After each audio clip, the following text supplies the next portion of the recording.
In this week's news, online evangelism reaches millions. Hillsong goes to the movies. And could this be Jesus' boyhood home in Nazareth? This is InFocus Christian news and current affairs. Evangelist Billy Graham may be 96 years old, but the organisation he founded is at the cutting edge of online mission efforts.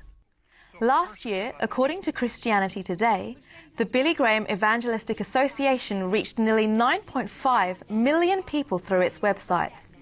1.5 million of those people indicated they'd accepted Jesus as their saviour after interacting with the website content. But critics point out that although the numbers are large, less than 10% of those who make decisions for Christ online indicate an interest in contacting a church or other discipleship activities.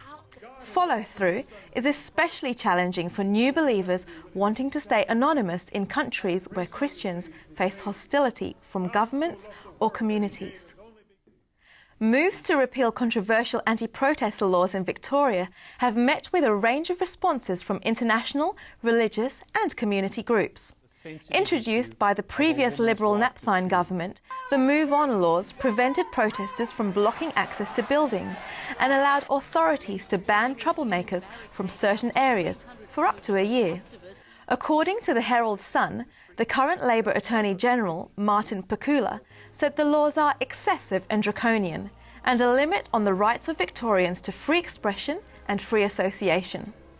The United Nations has welcomed the proposal to shelve the Move On laws, but others have expressed concerns that militant trade unions, anti-Israel business blockades and abortion clinic protesters will find it easier to disrupt legitimate activities.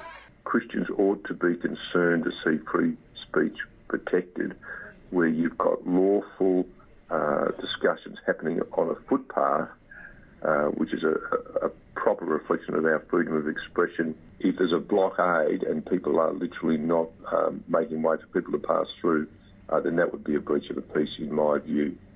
A new movie about Australian megachurch Hillsong has run into trouble with its distributor Warner Brothers and will have its release date delayed by 2 months.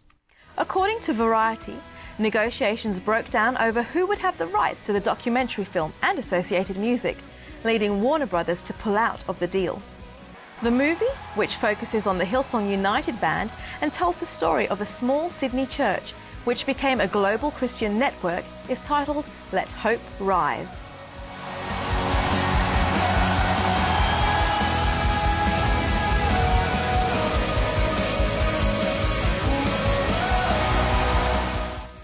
The film is now due for release through Relativity Media on the 29th of May.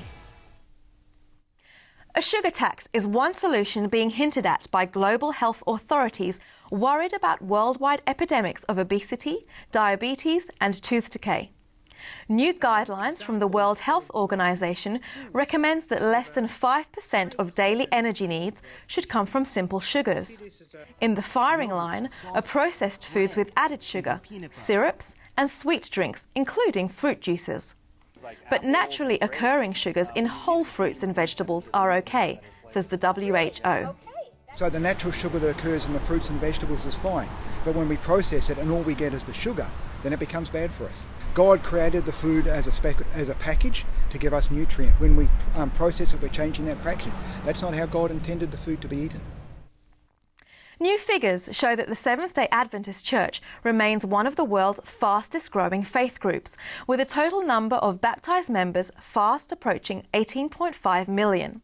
2014 saw more than 1 million new members make a commitment to Christ and 2,400 new Adventist churches open, an average of 47 churches per week. Adventist world leaders praised God as they welcomed the evidence of growth and paid tribute to the mission spirit of pastors, church planters and congregations. But they also asked church members not to forget those areas of the world, such as Australia and New Zealand, where evangelism is difficult and growth is slow. Archaeologists say the well-preserved remains of a Jewish home in Nazareth could well have been where Jesus grew up. For some years, Dr. Ken Dark from the UK's University of Reading has been investigating a stone house partially cut into a hillside that is now in the cellar of a Catholic convent. The convent also contains the remains of a Byzantine church that closely matches 7th century descriptions of the Church of the Nutrition built over the Nazareth home of Joseph and Mary. Dr. Dark says he can't be certain that this was indeed Jesus' home, but there's considerable evidence that Christians living 1400 years ago believed it was. If you're after some creative fundraising ideas, look no further than Ballymoney in Northern Ireland, where a couple of laps around town with a bathtub netted more than £1,000. David and Irene Dickey don't have a lot of church support. They're the only two Adventists in town, but they are passionate about the British Heart Foundation after David's successful heart surgery a few years ago. According to BUC News, members of the public took turns at pushing the bathtub full of balloons through the streets, starting with Ballymoney's mayor. David and Irene gave out balloons and asked for donations. Despite the wintry conditions, there was a lot of public support and some cold, hard cash in the red donation buckets.